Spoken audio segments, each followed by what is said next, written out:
Welcome everyone for tonight's or this morning's, depending on where your location is, financial seminar about Israel and you, going through the financial system, and hopefully we'll give you some insights into how things work here in Israel. I see we have a number of people already on the line. If anyone out there wants to just give me a quick chat to make sure that everyone is hearing me, that would be greatly appreciated. My name is Baruch Lebinsky. I'm going to be your host this afternoon here in Israel time. I wanted to just start by thanking Kef International Shipping for hosting this seminar. We're helping to organize it. I'm going to just make sure that people out there can actually hear me. There's a chat button there that people should have. Should have the ability, if they want to write me at all, any questions or feedback throughout the seminar. I'm going to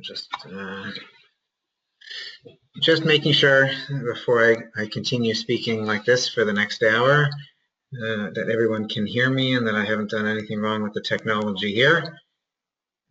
Can anybody hear me? Can everybody see the screen? If anyone can let me know, that would be great.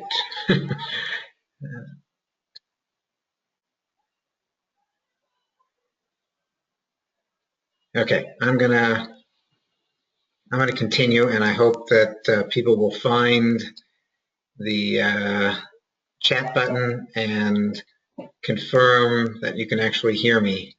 As I mentioned, my name is Baruch Lebinsky. I'm a financial planner with my own company here in Israel. We specialize in both financial planning as well as investment management, and I'm going to be going through a background initially on Israel and on the financial system here in Israel. So please feel free to write me questions or if you have any comments. Before we get started, or as we get started, I actually want to take a quick poll of people that are on the line. So I just sent you a little question there, which is which country are you currently living? It's very helpful for me, at least, to find out where people are so that I can also target it and make sure that I'm hitting the things that you are interested in and what your focus is. So that's one quick question that I sent out. And another quick question that I'll ask you in another second is related to those of you who have, actually we're going to wait another couple minutes. Okay, while you guys answer this one. Okay, in the meantime, let's go forward and Israel and you, okay? Why are we talking about Israel? Obviously, people here are interested. Either you have family, you have friends that are here in Israel. It used to be that, at least when I grew up, people used to talk about Israel, very few people had friends or family, close members of their family that were living here in Israel. The amount of people that had made Aliyah was much lower than at that point in time. It was not as common, and I hold that in the last 10 to 20 years that more and more people have had a closer connection with Israel. Instead of Israel just being Israel bonds and giving tzedakah, instead people have felt a much stronger personal connection here, and therefore Israel and the financial system in Israel has become a lot more relevant. Whether it's because you want to support your family, whether you're thinking of making Aliyah, whether you have made Aliyah and you're dealing with now inheritance issues, or gifting money to people who live in Israel. Israel has become a lot more relevant, even for the people that are not yet or had no plans on coming to Israel. Not only that, but the Israeli economy has also changed dramatically over the last number of decades, such that it's no longer just a staka, a charity case. If you want to come and bring your money here to Israel and invest here, people are investing here, and there are people who invest and bring money here to Israel because Israel happens to be a great place to invest your money. The economy has been thriving, as we're going to be talking about, and it really has changed how we view Israel. Okay, so how does Israel impact on you? Okay, let's take a little look at where Israel has come from and where we are right now. Right? You can look at the population. You see the population there in 1948. Started around 500,000. They actually absorbed within the first number of years about 1 million immigrants within the first decade, I believe, twice as much as their population. Right? Completely unique. Right now we're at around 8 million people. The GDP at that point in time, as you see, that's the GDP stands for gross domestic product, was below $2,000 per person. And now we are approaching about $30,000 on average per person, which again, it's not on the standard, it's not on the same level right now as some other Western countries like Canada and the US, but it is up there. It is up there with many, many of the Western countries, and we'll talk a lot about also some of the income distribution. Industry has changed tremendously. It went from an agricultural, manufacturing-based economy now to much more towards a high-tech, commerce, services, right? A completely different economy from where it was. I can even remember a couple decades ago when I first visited Israel. You would travel all over the country, and it was still quite rural. People had farms. The transportation system was very, very quaint. You felt like you were really coming to an older, backward country. Nowadays, it's not like that at all, and you can see thriving metropolitan cities, especially in the Merkaz, which hosts world-class manufacturing, high-tech service businesses. It has attracted capital from around the world.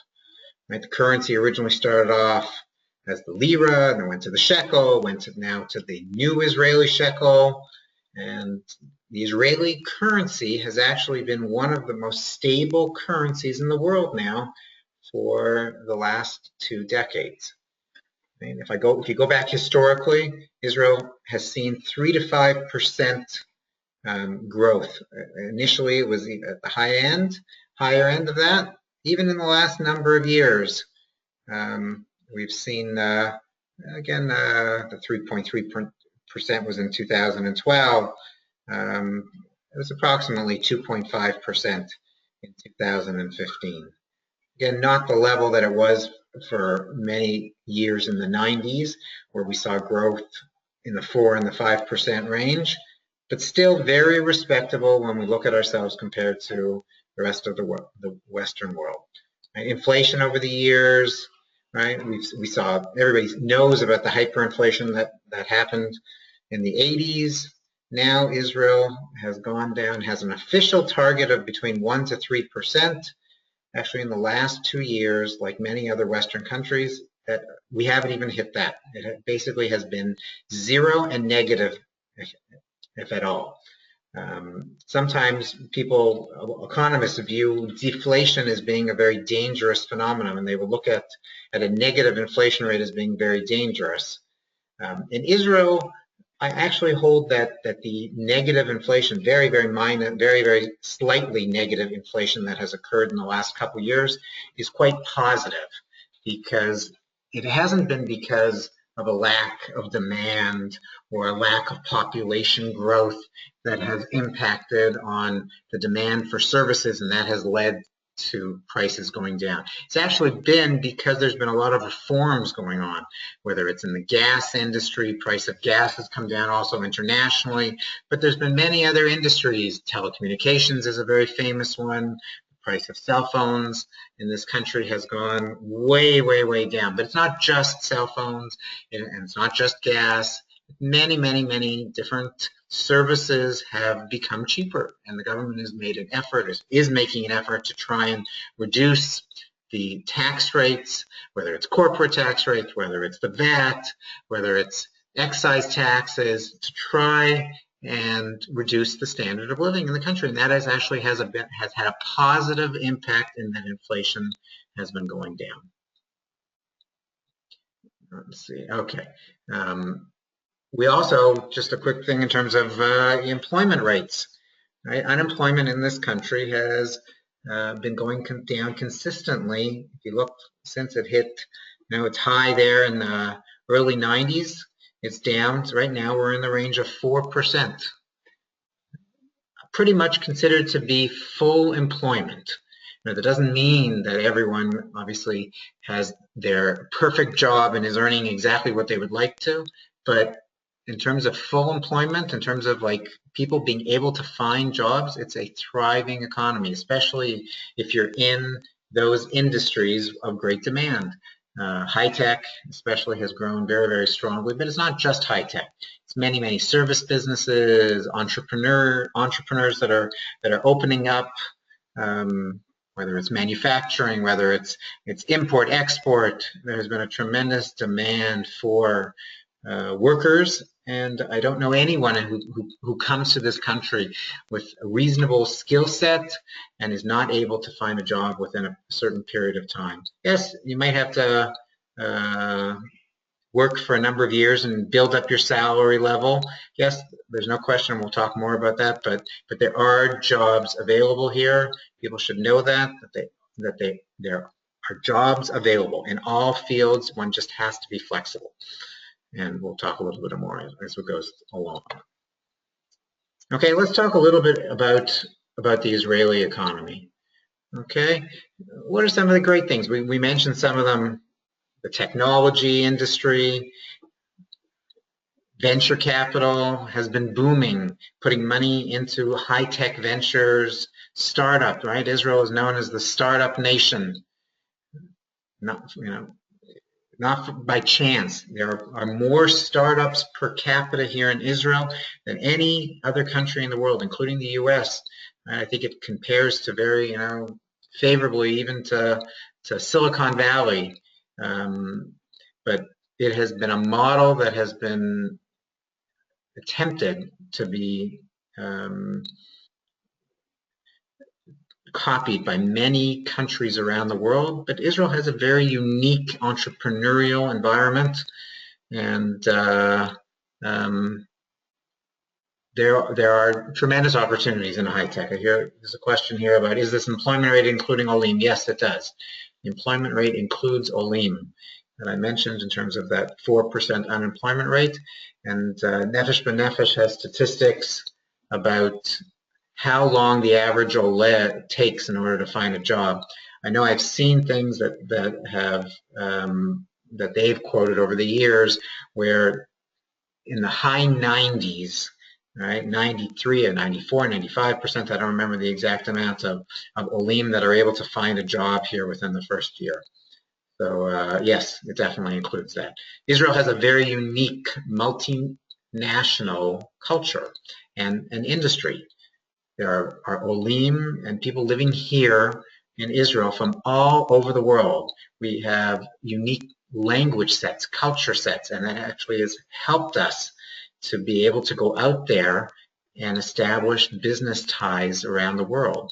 Right? As we mentioned, the changing industry, it used to be very much so that it was like we were a agricultural, industrial country. Now that has been changing substantially. We've gone upstream, importing more and more of those basic goods, and importing from China, importing from other third world countries where they have cheaper resources there, and more Israelis have been moving up the service ladder, up the food chain into higher paying jobs and more skilled sets of employment.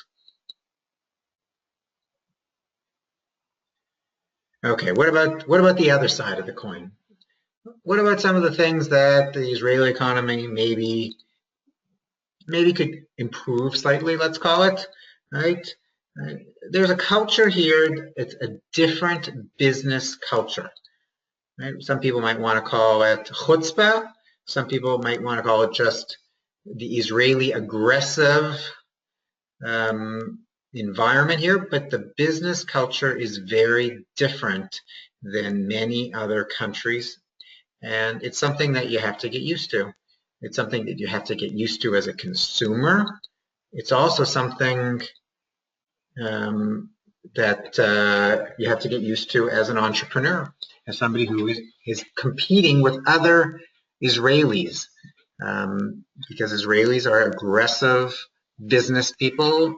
There are Israelis that are traveling the world. It's a very common thing that after the army, Israelis travel around the world and they will make contacts and they are establishing connections and they are known around the world as aggressive, and it really does play itself out here as well in terms of the day-to-day economics, whether it's walking into a supermarket and not having as much space and needing to struggle through the day-to-day interactions, whether it's with your bank.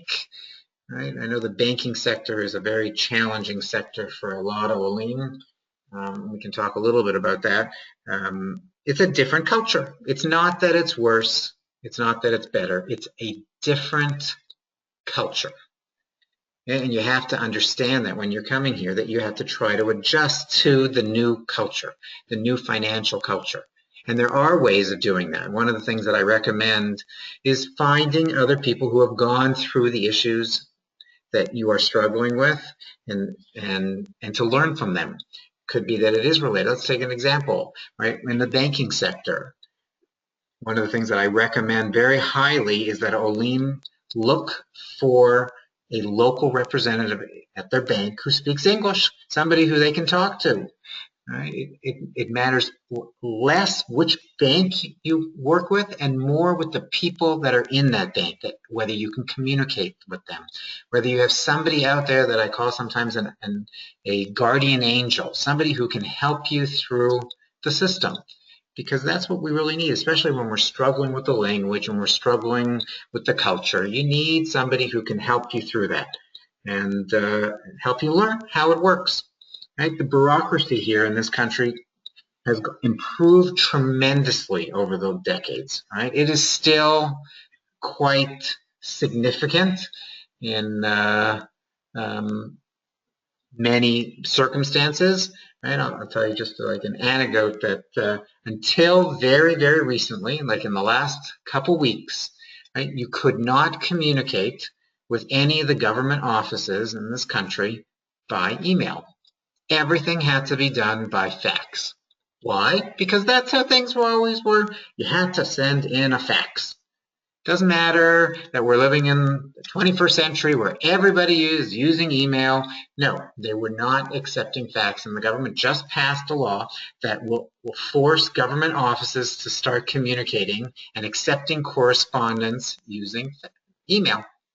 A very, very small change on the one hand, but it could have very significant ramifications as people start being able to communicate easier, to be able to communicate without needing to go through those hoops of sending in a fax and making sure that it's been received and then calling up to make sure it's been received and confirming it and calling again and making sure that that person like passed it on to somebody else. Now actually we're going to have email addresses. It's I know it's progress, and some of these things do take time, but it has improved significantly over the years, and the government is making an effort to reduce that bureaucracy, but it does take time. It does take time. One of the other things that I would call, right, the ugly relates to the social divide in the country. The haves versus the have-nots. The average salary in the country right now, prior to taxes, is approximately 9,000 shekels a month. That is the average monthly salary in the country. Okay, the average family income per family, a family of 4, let's say, a family of 5 on average, is around 14 to 15,000 shekels net. That's after taxes. And that's for your family unit. And that's the average.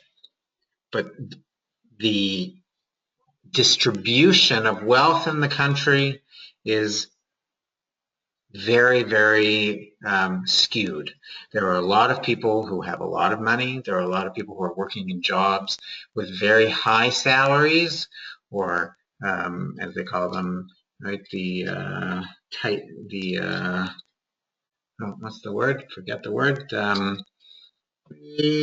The leaders of the industry in the country that are very, very closely held by a number of business interests that control a lot. The conglomerates, right? It used to be even more until recently in the last decade, where they legislated that a number of the conglomerates could not hold multiple businesses in different industries, and they actually made them sell different companies. But the tycoons, they do own large parts of the Israeli economy. I would say that Israel is very similar in a lot of ways to an oligopolistic economy, right? It's not a monopoly in many cases where there's only one service provider, but it's not a pure capitalistic society where everyone in any company has free access to markets. Oligopolistic system is where you have a small number of large companies that control a large part of the industry, and we see that in many services, whether it's in banking, whether it's in the distribution of natural resources, and that restricts competition, and it means that the distribution of wealth sometimes is not even. In fact, compared to other Western countries, the distribution of wealth in Israel is pretty extreme. And then the other major, I would call societal feature that people need to be aware of is the underground economy. What do I mean by underground economy? I mean that people who work without declaring it, without declaring their income. It used to be that I would say it was even much more common, right? Some statistics recently have shown that the underground economy in Israel is about 25% of the entire gross national product, comparable to many Latin American or third world countries where we see a tremendous amount of business activity that goes unreported. And that has a major negative impact on the country as a whole. And it has been something that Israel has been working to correct. They have been encouraging it. They have had greater oversight. It has started with oversight on overseas assets and reporting requirements. Israelis who have overseas assets have been in recent years requested, even been sent out requests to start reporting their international income. There's been many information sharing agreements with other countries around the world, such that used to be that people thought that they could keep assets abroad and not have anyone know about it and not report it. Things have changed in recent years. Not only has the U.S. government been asking and and forcing their citizens to report accounts that are held internationally, but in general, the information sharing has increased substantially, and it means that Israelis can't expect to be able to hold assets abroad. Have lessened this underground economy. It still has a major impact on the day-to-day workings here in Israel. Okay, let's talk a little bit about some specifics, because I see that, again, most of the people here are in the U.S. I'm going to just send you out another quick question. For those people that are living outside of the U.S., I'm interested to know over how long, or are you planning over the next year to make Aliyah? Over the next 1 to 3 years?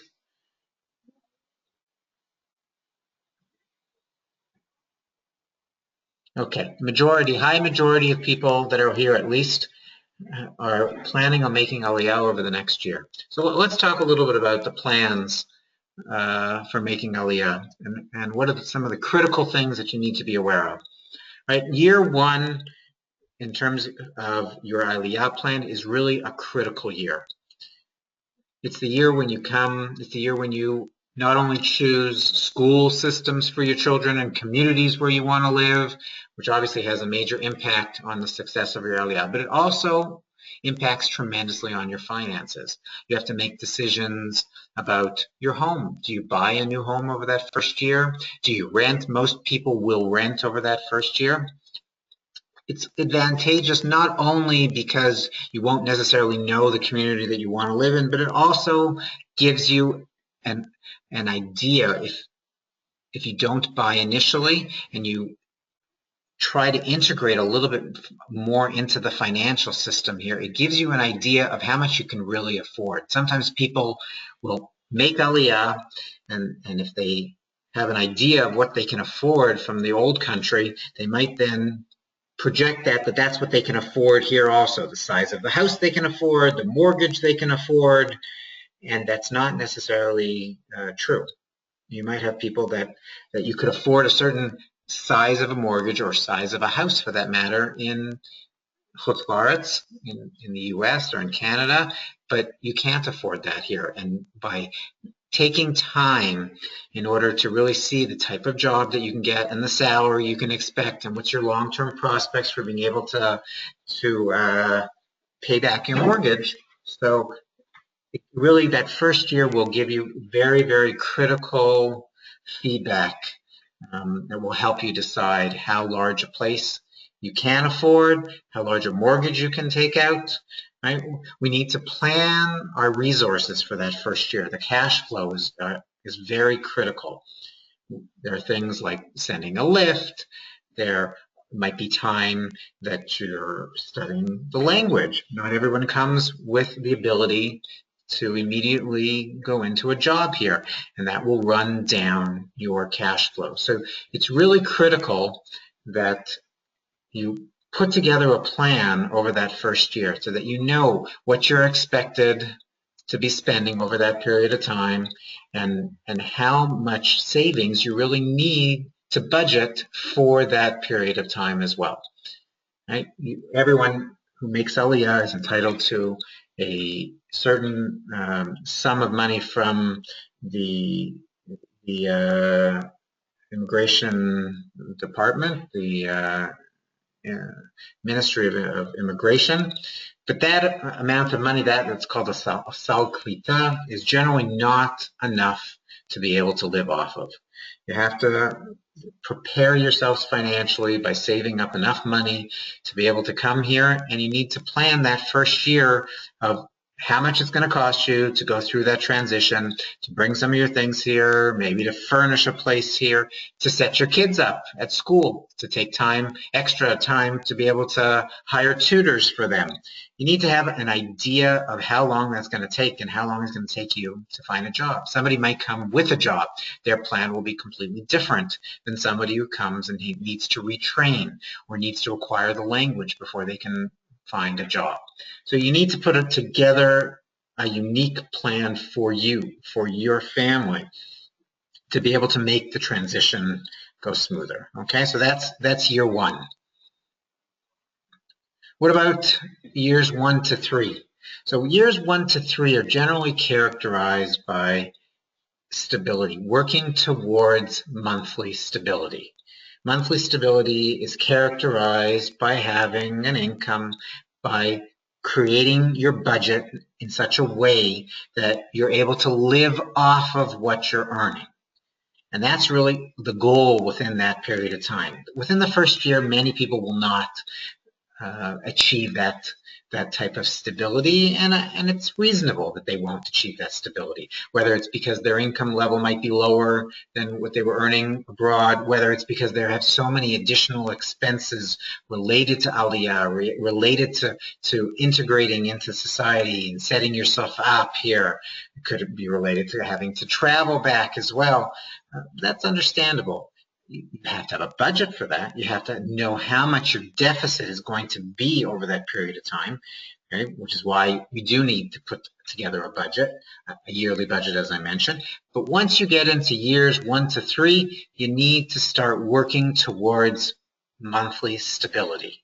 And that's why budgeting is so critical during that period of time, because you have to know what you're earning. I've seen it, unfortunately, with too many Olim who have come here and they don't have a clear plan, and they run through money like it's going out of style, and they just drain tremendous amounts of savings that they're going to need, whether they're going to need it because they want to buy a place, whether it's they need it because they need to marry off their children or for their own retirement. People you can't burn through all your savings within the first couple years. You have to put together that plan and work towards stability. If you find that you're not able to earn the same amount of money that you earned over there, that's okay. You just might have to make some adjustments in your standard of living. But for many people, you don't have to make significant adjustments, because there are many people who can integrate successfully here, especially because tuition is much cheaper here. But you have to do it with foresight. You have to make sure that you're planning and that you're not expecting that exactly your standard of living that you had abroad is what you're going to translate over here. Not everyone who lived in a large house over there can move into a large house over here. Not everyone who has 2 cars over there can have 2 cars over here. There are many people who do. There are many people who can afford that. You have to assess your individual circumstances, how much you're earning, how much you can afford to spend, right? How much you can afford to go into, and you're working towards that monthly stability. And it not only impacts the spending versus earning in terms of creating, but you also have to start taking into account other expenses, extra expenses, special events, whether it's saving for weddings or major events or trips abroad.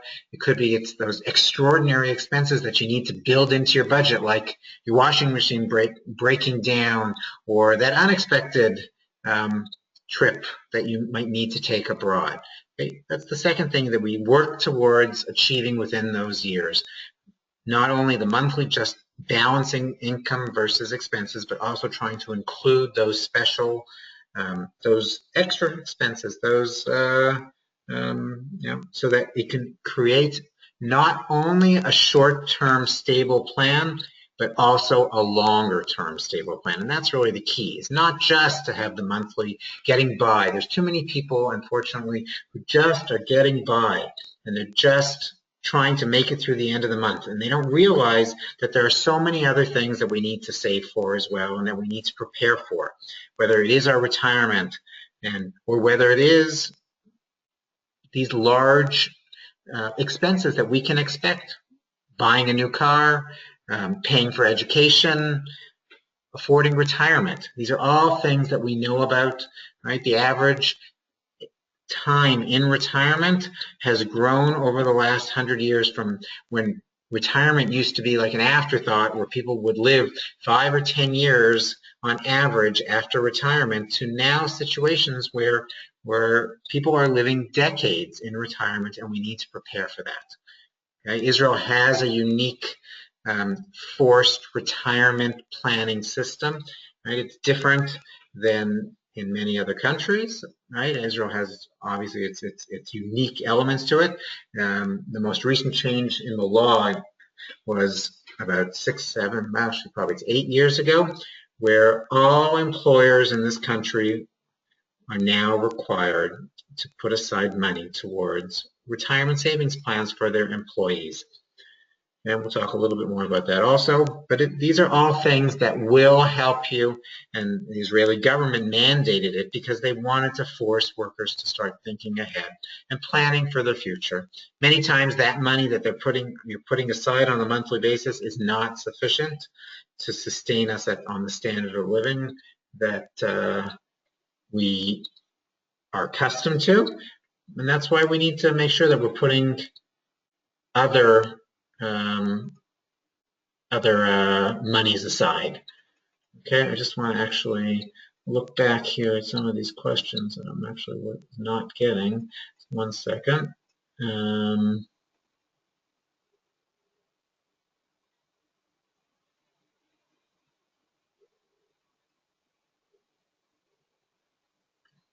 Okay, let me just answer a couple of these questions that were asked.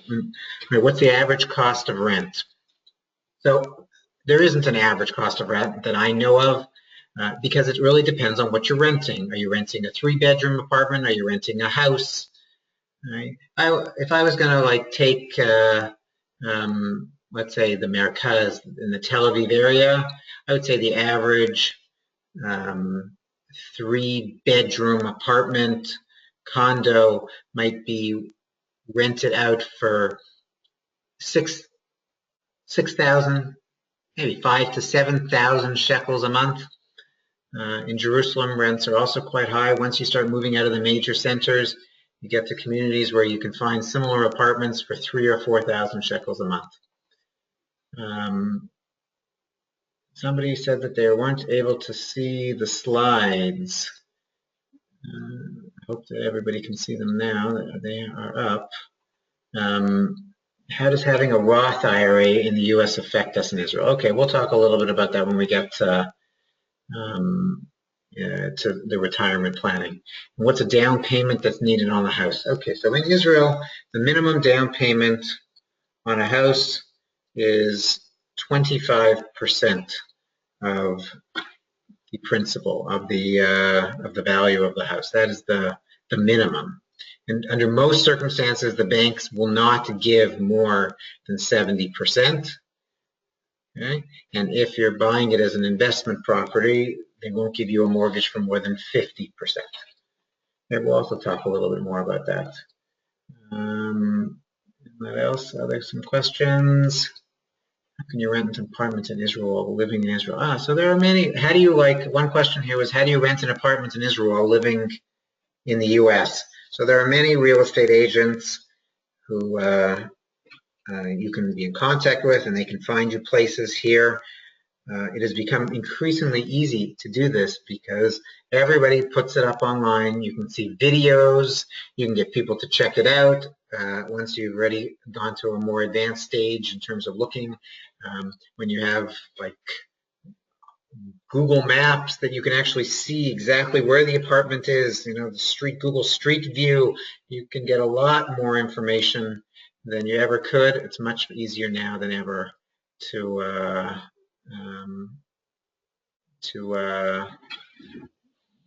rent an apartment from abroad. Okay, so I have one person again who says that they cannot see any of the slides. Is anybody else having this problem? My screen is being shared with everyone, so you should be able to see this the slides. Only see the survey. Let's see.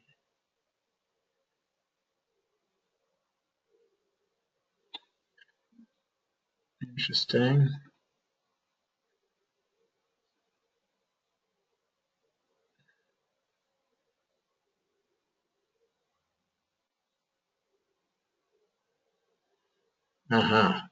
How's that now?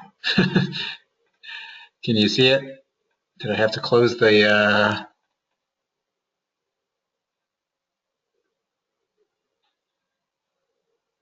Okay. Now we can see it. Now I see the slides. Okay, great. Okay, sorry about that. I guess when I put up a poll before, it shows just the poll and it doesn't have the slides in the background. Thank you for those who were pointing it out. So anyways, let me go back. I'll go back a couple slides. This was the one that I was talking about in terms of the year one and in terms of the plan. And this, the second slide here is related to years 1 to 3, which I've been talking about in the monthly stability and trying to build in those extra expenses. Okay, what about how much are Israelis paying for compared to the other developed countries? So you take a look here. This is from a couple years ago, but it's still basically relevant. You see that almost all of the major expenses here are more than they are in average Western countries. Some of them have gone down. And as I mentioned before, communications, they made a major revamping of the industry here that brought down communication costs tremendously. Fruits and vegetables happen to be very cheap, but there is a restriction or one reality, which is that most fruits and vegetables in Israel are seasonal. So that means you are only going to see the fruit that are being grown here in Israel, and that's why in many cases fruits and vegetables are cheaper than in other places because they're not being there's no widespread import. Okay, somebody asked a question about importing a car or buying it in Israel. Okay, that's a very specific question, which I would recommend that you actually pose to Kef International, who's hosting this seminar. They know a lot more about all the tax issues related to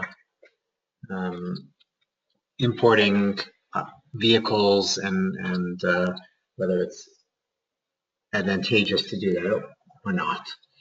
Okay.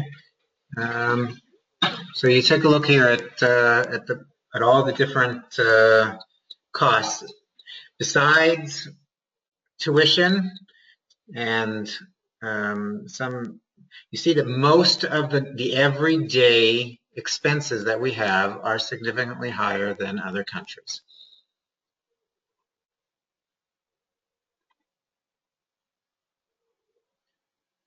Okay, what about asset management? I want to talk a little bit about how it works here in Israel. There are some questions also about how it relates to your IRAs abroad.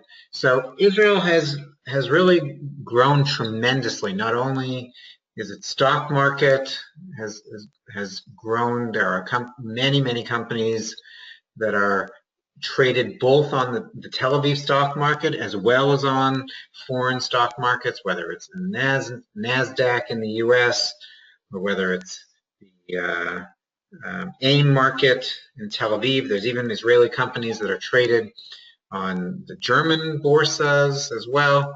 Very large presence in the United States. And a lot of those companies are dual listed, so they are listed both here in Israel as well as abroad. The investment environment here has really been unbelievable if you think about where the country was 50 years ago versus where it is today.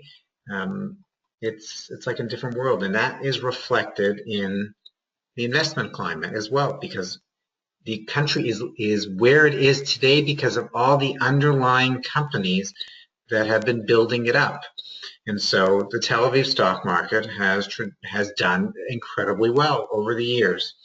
Somebody actually called me today and was like commenting about that the Israeli market, even just in the last number of months, has been the least poor of all of the major stock markets around the world. And there is an element of truth to that the Israeli market has been very resilient of late. And it's not just in the last couple of years. There was a survey that that Bloomberg put out a number of years ago, 3-4 years ago, which actually showed that Israel was the highest returning, lowest risk Western stock market in the world over that last decade. Israel has been a great place to bring your money, whether it's in the stock market or whether it's in real estate.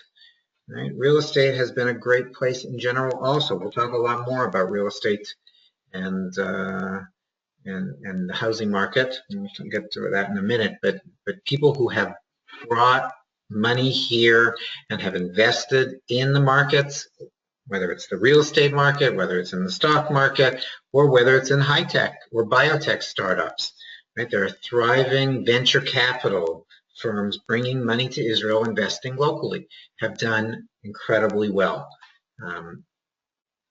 Okay, so we need to kind of think when you're making Aliyah, how Aliyah is going to impact on your assets. Okay, Israel is an offshore center. Offshore center means that there's no taxes charged to non-residents. Now, obviously, if you're making Aliyah and you're becoming a resident in Israel, it's not relevant. For many people around the world, Israel remains an offshore center where you can bring your money and you can actually invest here without the local government charging any taxes for having your money invested locally. And that has encouraged many people to bring their money to Israel. Okay, what about the average person who has money abroad? So there's the technical elements of it that you need to think about before making Aliyah, which is putting in place banking arrangements, making sure that your bank abroad will approve transfers over the phone or over internet. Right? You want to make sure that you have all of those administrative elements set up before you make Aliyah, because you do not want to find yourself in a situation where you make Aliyah and you have to go back because your bank will not approve a money transfer and you're in the middle of a house purchase and you can't access your money abroad because they have rules that say you need to be in the branch in order to authorize transfers above $5,000. Right? I know it sounds strange, but it is true.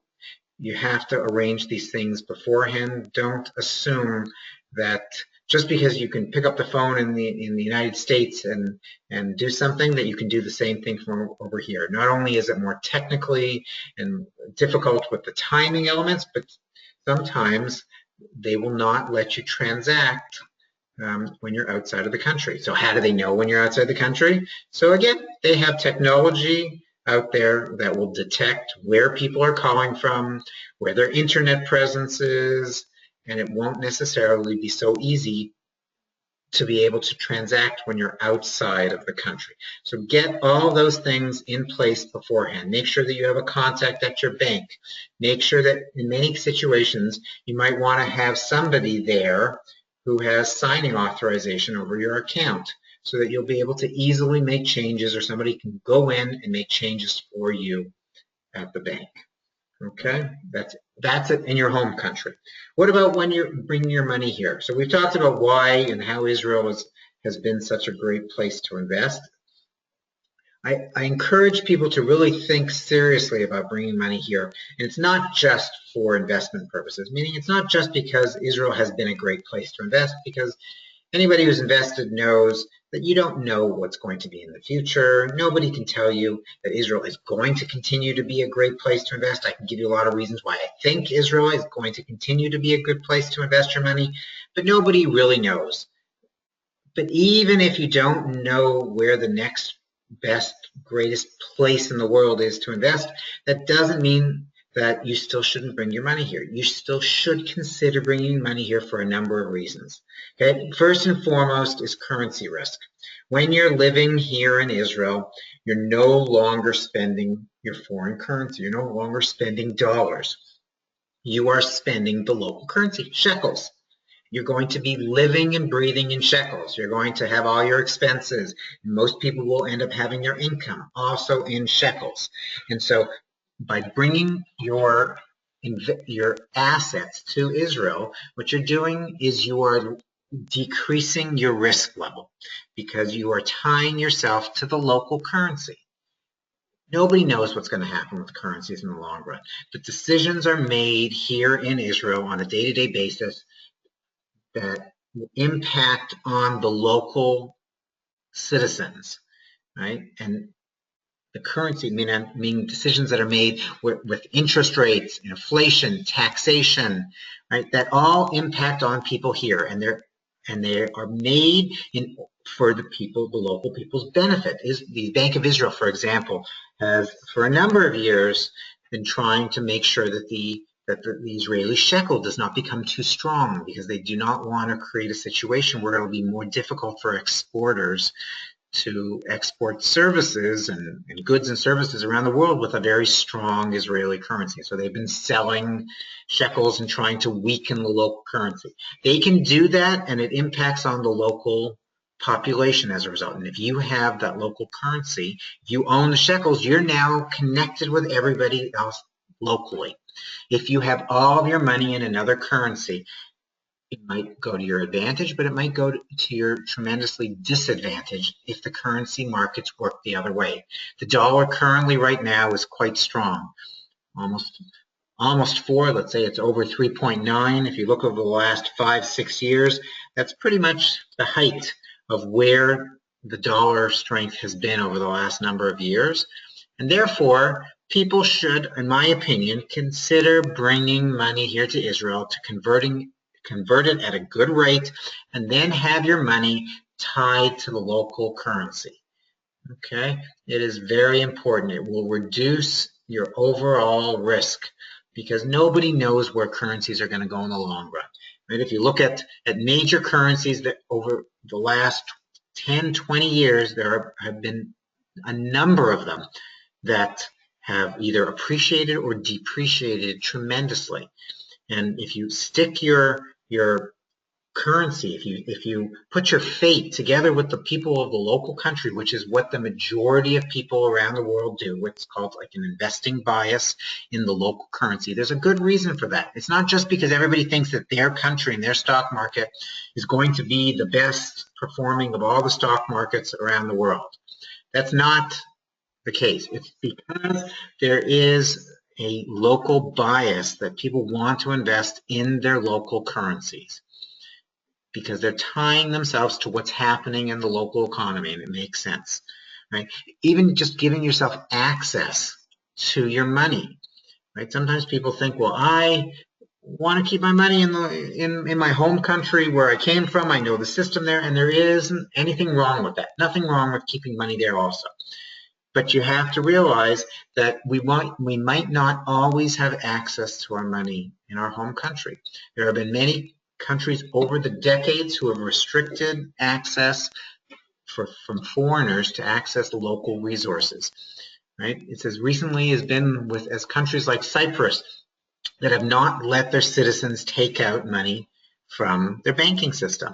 Now, I'm not suggesting that that's going to happen anytime soon in the United States, but banking regulations have been tightening there, and depending on what ends up happening with the government debt and changes that that are taking place in the world economy, yeah, you could find yourself in a situation where you do not have easy access to your savings that are now in a foreign currency. Okay, so just accessing it, the country risk, right? If you live in one country and all of your finances are in a foreign country, what you're taking is country risk. That again, people might say, well, the United States is really the superpower and they're the strongest country in the world, and therefore I want to put my economic fate together with the United States. And that's valid, and I'm not suggesting that people should completely take all their money out and bring everything here, but you have to balance it. You have to realize that diversification isn't just into different asset classes, it's into different countries, different currencies. It's taking into account that when you're living in a local country, the inflation environment impacts on you. The interest rate impacts you. Now, I know in today's day and age where interest rates are almost at zero around the world, so it doesn't make a big difference whether you're making zero here in Israel or you're making zero on your deposits in the United States. But traditionally, over time, there have been very large differentials between interest rates in different countries, and therefore you have to take that into account. And that will probably return also within the next decade, and prepare yourself by having exposure to the local currency as well.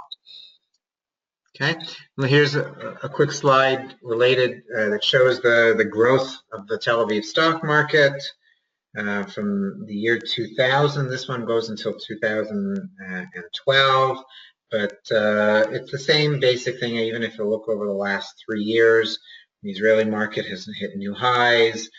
The S&P 500, NASDAQ have also hit new highs, but they have not matched how the Tel Aviv market has done over this period of time. Since 2008, those markets have done very well and have actually outperformed over that period of time the Israeli market. But the Israeli market, especially over the dot-com bust and years after that, well outperformed the major American markets and many markets around the world. Okay, let's talk a little bit about real estate. I'm going to try and come back to some of the questions that people are asking a little later, because I need to get through the rest of this in the next 10 minutes. That's my goal, is to try and get through the basics in the next 10 minutes. What about real estate? Everybody is concerned about real estate. Are we in a bubble? The Israeli real estate market has gone up tremendously in the last 8 years. Now, let me see if I can show you here. This is what has happened to the real estate market in the country. You see over here the price of real estate, rents, as well as the nominal wage, matched the price of apartments over the first 6, 7, 8 years of the decade. And then when we got here until about this point in time in 2007, the price of real estate took off. And in the last about 8, 9 years, the price of real estate as a whole, on the whole, has doubled in the country, making it increasingly more expensive for young couples. And as a result, much more difficult also for Olim to come and to afford as large a place. But I want people to look at a very interesting chart that I found recently. Right, this is actually from a site called Madlan, and you can see here what has happened to the value, the price of apartments in Israel over the last 5 decades. Obviously, you see the very strong price growth over that period of time, which is pretty much parallel that straight line up. Notice, though, in the last number of years, especially when we look at like around 2007, 2008, we've seen this very strong growth in real estate value. You know, this is these are real prices here, the real value index, which means it's also taken into account inflation. So you don't see the 80, 90% growth in values, because this is the real value. But you still see a very strong growth in real estate. However, just take a look at what has happened at other periods of time. We've also saw that from the late 80s until the mid 90s. We also saw a very strong growth of prices of real estate, but they also came down in real terms over time. It has gone up and down over time. And so everybody and anybody who's talking about how real estate in Israel never goes down doesn't really appreciate the full impact of this type of a chart. Yes, over time it has gone up, but it has gone through ups and downs and waves. And therefore, even if somebody is looking at the price of real estate right now and is saying to themselves, well, I never will be able to afford. So I encourage people to be patient, and my assumption is that over a period of time, we are going to see real estate prices start coming down. Now, again, it might take a number of years until that happens, right? This actually looks like it's only until 2011. If I was to extend the graph, we're probably out about here right now, right? Which means we're well above the trend line. And it's very, very logical to assume that we're going to see a decrease in prices over the next 5 years, especially because this government, which has been in power for the last year, has made a major effort to reduce the price of real estate. It has a number of different programs that they put into place to allow first-time buyers to buy in at a significant discounts, and it has started already having an impact on the market. Okay, so I'm going to go back. What are some of the things that impact on real estate here in Israel? Limited land resources. We all know the country is small, but it's not just the fact that the country is small. Land is very tightly controlled by the government. The government owns the majority, not just the majority, it ends up being like 80 or 90% of all land resources in the country are actually controlled by the government, and they're working on releasing more and more chunks of the land to developers to be able to increase the supply of apartments. There's a lot of political uncertainties here, especially with regards to land over the green line that has impacted on the price of real estate. Right? As I mentioned, we have had consistent asset appreciation over time, significant amounts of foreign ownership as people have been making aliyah. And even if you're not making aliyah, there are a significant amount of Jews around the world who want to have a piece of the Holy Land. They want to have an apartment here, whether it's French or American or South American Jews that want to have a connection here. And so on average, you're not talking about something significant. It's around 2 to 3% of all apartments that are sold here are sold to foreigners, but that also impacts, right? There's a very low rent to value ratio.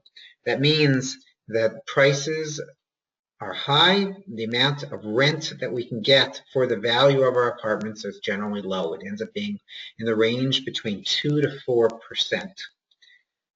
Okay, and that means that as an investment, you're not looking at the same rates of return as we have in many other countries. In the US, in comparison, rent-to-value ratios are much higher. They can be anywhere from 6 to 12%, depending on the city, the state, but significantly higher than here in Israel. Right? There's a major difference between the center and the periphery. The center, Jerusalem, I would call the center, together with the Tel Aviv area and Haifa, all that area, all the suburbs of those major centers, those major cities, those three major cities is what really comprises the heart of the Israeli real estate market, and that's where the high majority of the population lives, and that's where prices have gone up. If you're willing to move outside of the center into the periphery, you have much greater flexibility with regards to housing. I know many people who have decided they don't need to live in Tel Aviv. They can commute, transportation is improved, commuting on trains, and they can get much more bang for their buck by going outside of those major centers, whether it's to cities like Beersheba or Modi'in used to be very cheap. Now it's much more expensive. Beit Shemesh at one point in time used to be a bargain compared to Yerushalayim, but there are other things out there also, and there are always new and upcoming communities that people need to consider, especially if they feel that they can't afford what they really need to be in the major centers. Okay, let's go back to this slide. Just shows how many years of work you need to actually buy a house, and this also is a little bit old, even before the latest increase in prices. But you see, Israel is expensive, and I'm not going to tell you it's not expensive. For the average house, you might pay in the Merkaz, $1 million to $1.5 million, which might compare very favorably with New York as well. Prices are expensive, but that doesn't mean that there aren't locations where housing is a lot cheaper. The average 3-bedroom apartment in the country, sells for approximately 1.2, 1.3 million shekels. That's the average. So you're looking at around $300,000 for an average apartment across the country. Okay, take that into account when you're putting together your plan and when you're saving up and when you're accessing your resources to be able to put a down payment on. Okay, let's talk a little bit about tax planning, Pauline. Right, there's a very famous 10-year tax holiday. So that tax holiday is not everything it's cracked up to be. It does not mean that you do not have to pay taxes at all for 10 years. It means that you do not have to pay taxes on income that is derived outside of the state of Israel. Right? That means that if you're holding assets and they're invested outside of Israel, you don't pay taxes on that here in Israel. If you're working outside of Israel, so let's say you're a physician and you're traveling to the United States to work there for part of the year, you will not pay taxes in Israel. Okay? That's what it means. That means you have the ability to earn money outside of Israel and not pay taxes. But you still have an obligation, especially if you're an American citizen, you still have an obligation to file taxes in the U.S. and pay taxes there. If you're a resident of another country, not an American, like a Canadian, for instance, so then you might have the ability to actually be tax-free on a part of your income. Because once you become non-resident in Canada, you will not owe taxes in Canada. And if you're earning money outside of Israel for those 10 years, you will not have any obligation to pay taxes in Israel as well. And that is regarding not only investments, but also earned income. But if you're sitting here in Israel, even if you're working for a foreign country, you will be obligated to pay taxes in Israel. Okay, residency is very critical, especially if you're filing in the U.S. If you become a non-resident, it will reduce your taxes in the U.S. If you continue to stay a resident in the U.S., then not only will you have to file federal taxes and pay federal taxes, but you'll also have state taxes. So it's critical to plan when you're going to stop being a resident, and holding on to a property abroad might actually impact on your residency. If you keep your home, for instance, and you have an address there, you may not be able to claim that you're a non-resident. You need to seek tax advice regarding that transition to Israel. Okay, Israel does not have a universal reporting requirement for its taxes. That means that when you work for an employer, they remit taxes for you. You do not have to file a tax return. Only under certain circumstances do you have to file a tax return. If you're a self-employed person, if you have a certain amount of assets outside of the country, those are certain circumstances when you have to report. Otherwise, you have tax credits, the employer figures out exactly how much you owe, and that's it. You do not have to have any interaction with Mas הכנסה, the Israel Tax Authority. Okay, what about investment taxation? How does that work here? Well, there's a fixed rate of tax for most types of investments. That means that for capital gains, whether you make $1 or whether you make $100,000, you're going to pay the same basic tax rate, which is 25% for capital gains tax. For interest, it's 10%. For some dividends and certain interest from bonds, it's either 25 or 15%. But it's all calculated for you, and is all taken off its source by the Israeli institution. So in many circumstances, you do not actually have to file any tax returns. Non-residents, so if you're investing from abroad, let's say you do not become a resident here in Israel and you want to invest from the US, so you're exempt from capital gains here in Israel, although you will be liable for capital gains, obviously, on your home and from your home country. There are offsets in the tax treaty. Generally, there is no double taxation. Okay, but you have to make sure that under certain circumstances that the type of income that you earn is at least considered to be the same type of income in both countries in order to avoid a situation where you might actually have to pay taxes twice. Very rare situation, but it's something that you have to be aware of. Okay, I got a few questions here. Let's see.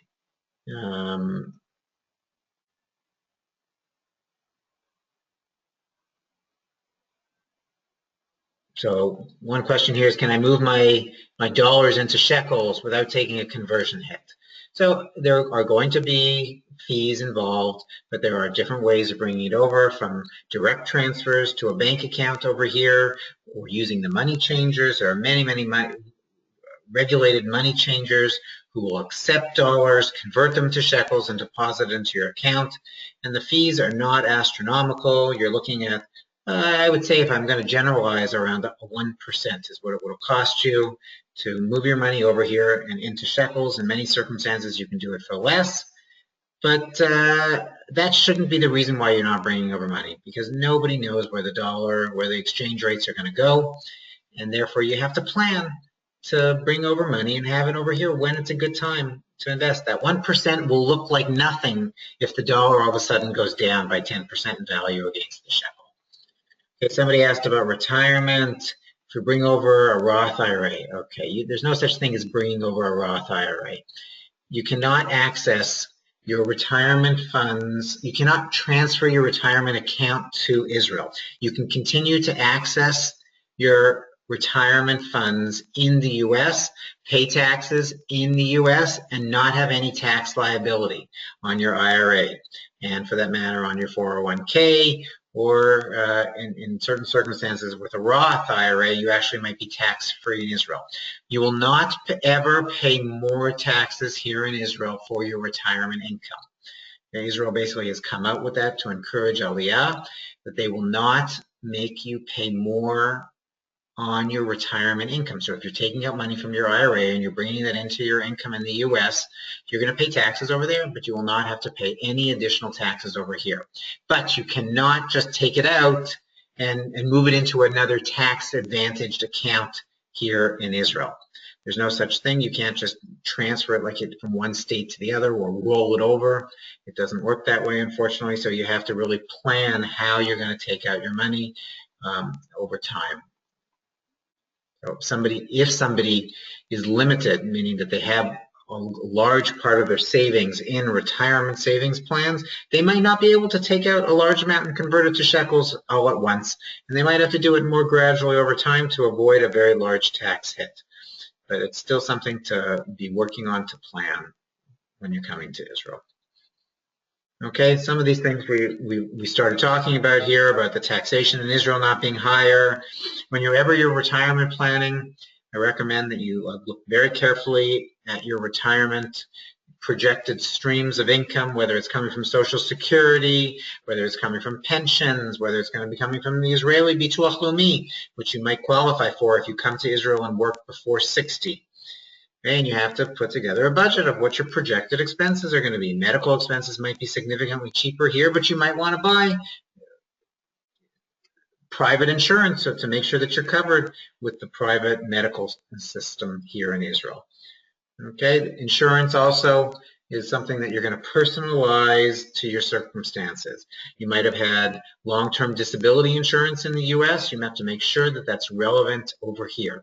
You have to make sure that it is still payable over here in Israel. If it's not, you might not be able to keep it. You might have to look at a new policy. Okay. Another question here about a Roth IRA, which is tax-free in the US. So a Roth IRA, yeah, there's like a bit of a difference of opinion among tax professionals here in Israel, whether it'll be subject to taxes in Israel at all. Some people claim that because it's not subject to any tax in the US, you actually might have to pay taxes over here. See your local tax professional to get an opinion about that, but there are definitely opinions out there that say it will not be taxed locally. Okay, and the last thing I want to cover just very quickly is estate planning, right? Israeli law has changed dramatically in the last number of years. There's been a new trust law that has been on the books that requiring not only beneficiaries, but anyone who has created a foreign trust, anyone who has a connection, whether they have influence, right, has to report. If it has even Israeli beneficiaries, they have widened the tax net tremendously on trust reporting here in Israel. If you have trusts abroad, you need to seek guidance when you're transitioning here. Israel does not have currently any inheritance tax, although they keep talking about it every couple of years. It gets brought up. Currently, there's no inheritance tax whatsoever. Okay. Estate planning is critical for Alim because you have different tax environments that you need to be comparing, that you need to make sure that you're compliant in. Seek professional help as well, depending on your estate plan. Okay, this is basically what I had hoped to cover this afternoon. This is the cover of my book that I put out a number of years ago called The Financial Guide to Aliyah and Life in Israel. It's available in stores in Israel and abroad. It's also on my website, at Amazon and other bookstores. It gives you a wide angle view of the Israeli financial system, all the topics that we talked about tonight and a lot more. It goes into the banking system, mortgages here in Israel, budgeting, has a good, biased of course, but I've had excellent feedback about it, and I'm happy to answer any other specific questions. I'm looking forward to seeing everyone here in Israel. If there are any other specific questions, let me just look and see if there is. What about special needs adults, children? So Israel, the Israeli social system here is quite advanced, and depending on the needs of your children, you actually might be able to find very, very high quality care here in Israel, higher quality than you actually can find and in a Jewish environment as well. Maybe a religious environment if you're interested in that. So yes, there are options out here, and there are many Israeli organizations, nonprofit organizations that focus on that. Okay, somebody here asked, let's see, about so Roth IRA. Okay, there we answered the question about the Roth IRA. Okay, I'm going to just post a couple links here that might be of interest for people. One of them is a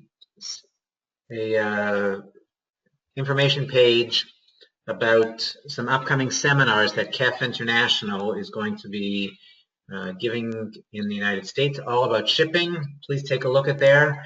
And I'm also going to put up here a web page from my website that also has information about my upcoming trip. I'm going to be in the United States in early March, mostly in the New York area, but also in Canada, Montreal and Toronto. If anybody is in those areas and wants to be in touch, it'd be a pleasure to see you at the Nefesh B'Nefesh mega events or at some of the other seminars that I'm giving. Please take a look. In addition, there are handouts that are available that you might see there on the screen that you can take a look at. There's one of the chapters from my book, as well as some articles. Please feel free to download those handouts, and if you have any questions regarding them, please feel free to be in touch and let me know. Okay, I think that is everything that I was planning on covering. Oh, hold on one second. I got a few other questions. Somebody asked here, what's the best way to convert money into shekels? So as I mentioned, the major ways is either doing it directly into your bank account, transferring from abroad to your local bank account. The fees are generally higher, but you have a higher level of security. If you work through the money changers, so they are private companies where you have to actually transfer the money to them, and therefore you take more risk but their rates are generally lower and you get better exchange rates. Okay, somebody asked here about my TIA Kef account. So that's a retirement savings account in the US, and you need to plan how you're going to get access that money, when you're going to take it out, how you're going to take that money out and bring it here to Israel. Beyond the scope of what we can cover right now. When somebody's asking here about if I own a home in the US and an apartment in Israel, how would my will in the US be accepted? Well, I need a new will for my Israeli-based asset. So again, that's a legal question that you should speak to a lawyer about. My understanding is that yes, you need to have a will both here in Israel, or at least a will that's compliant with Israeli law and American law. They are not similar jurisdictions. They are separate. They're separate countries. It's very, very different. You need to make sure that your assets and that your estate plan has been personalized to Israel. Don't underestimate the differences. They need to be taken into account. All right, somebody mentioned the rates are terrible for my bank. No, do not change money in the US. Do not. That is definitely not what I was implying. I was implying that you moved your dollars from your US account to your Israeli account. If you don't have an Israeli account, you need to come to Israel and open up an account. Move money here to your Israeli account and then convert money here. American banks will, as you mentioned, will give you a very poor rate generally. And somebody's asking here about what's the risk if you transfer your money to a money changer. So I've known personally situations where money changers have gone out of business. And if you happen to be the unlucky person who was transferring money to their account last night when they went out of business, so there's business risk, and therefore it's not the same as if you move money directly from your account abroad to your account here. Okay, you take an extra bit of risk there, and I'm not saying that they're going out of business every minute. They're not, but you just have to realize that there is a slightly increased risk when you do that, and that's why you should be working with reputable money changers, people that you know, or people that you know have had referrals from other people. It's very, very important. Okay, that's what I basically wanted to cover. As I mentioned at the beginning, I help people with financial planning on an hourly basis. Please be in touch with me directly if you're interested in scheduling the time, and I can send you out how it works in terms of the rates, as well as in terms of asset management.